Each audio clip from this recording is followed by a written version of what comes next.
रात्री मला कोणीतरी समजून घ्यायचं. Yes, you heard right. रात्री मला कोणीतरी समजून घ्यायचं. माझ्या कामामध्ये दिवसभर मी दुसऱ्यांचं ऐकून घेणं हे जास्त असतं. त्यात कुणाचं रडणं असतं, तर कोणी ओरडत असतं, कोणी गप्प असतं, पण आतून मात्र तुटलेलं असतं.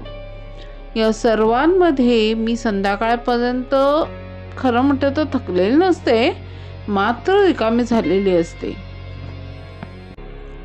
आणि कदाचित म्हणूनच तो माझ्या आयुष्यात आला. आता तो नक्की कोण हे आपण जाणून घेऊयात इंट्रो नंतर. तोपर्यंत तुम्ही कुठेही जाऊ नका, पाहत राहा हा व्हिडिओ.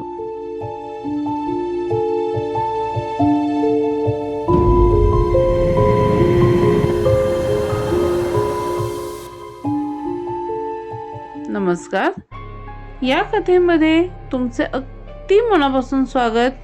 या कथेचे 3 भाग आहेत, त्यातला कोणताही भाग मिस करू नका. तर मी एका अशा प्रोफेशनमध्ये आहे जिथे लोक माझ्याशी त्यांच्या आयुष्यातल्या सगळ्यात अंधाऱ्या गोष्टी शेअर करतात. मी ऐकते, मी समजून घेते, पण मला कोणीच ऐकत नाही. नेहमी घरी आले की मी फोन सायलेंटवर ठेवते, कारण डोक्यात खूप विचार चालू असतात. मात्र खोली सायलेंट असते, पण मन मात्र अशांत असतं. एका रात्री मला एक आवाज आला, गूढ असा. पहिल्यांदा तो आवाज मला असणाऱ्या थकव्याचा भास असावा असं मला वाटलं. तो आवाज आपुलकीने म्हणाला, आज खूप झालंय ना? मी शॉक होऊन मागे वळून पाहिलं तर तिथं कोणीच नव्हतं. नेक्स्ट नाईटलाही पुन्हा तसंच घडलं.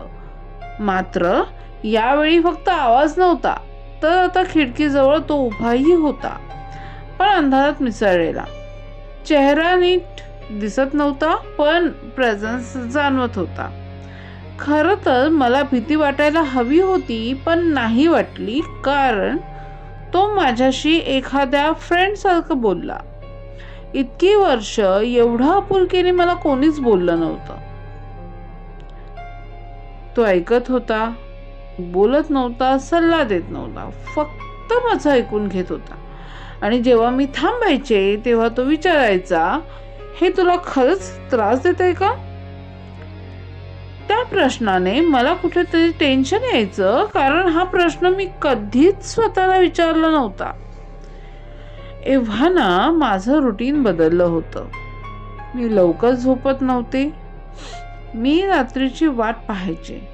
अंधार पडला की मन मात्र शांत हलकं होऊन जायचं. जणू दिवस असत्य होता आणि रात्र ही सत्य. एकामागून एक दिवस जात होते, रात्री येत राहिल्या. मला त्याची इतकी सवय झाली की त्याची वाट पाहायला लागले होते. दिवस कसा तरी निघून जायचा, पण खरी शांतता ही रात्री मिळायची. त्याच्या सानिध्यात मी मनमोकळं हसायला शिकले. मला खूप हलकं वाटायला लागलं, जसं मनावरचं ओझं कमी झालं असावं.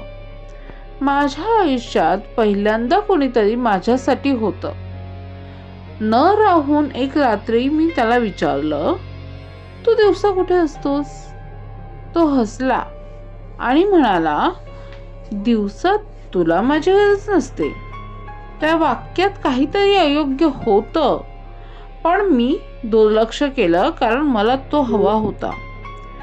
आता तर ऑफिसमध्येही लोक म्हणायला लागले की तू हल्ली वेगळी वाटतेस, कोणी भेटलंय का?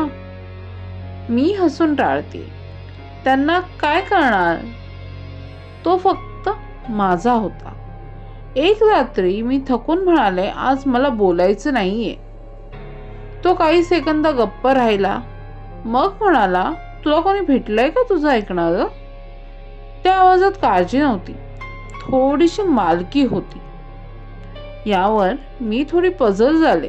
पुन्हा एक रात्री मी त्याला विचारलं, तू खरं सांगशील, तू नेमका आहेस कोण? तो थोडा जवळ आला, इतका जवळ की मला माझाच श्वास ऐकू आला. तो म्हणाला, जर मी सांगितलं तर तू घाबरशील. मी म्हणाले, घाबरू देत, पण माझ्याशी खरं बोल. तो शांतपणे म्हणाला, मी तुझ्याशिवाय कुठेच नाही. त्या रात्री मी झोपले नाही आणि तेव्हाच मला कळलं की ही ओळख सामान्य नाही.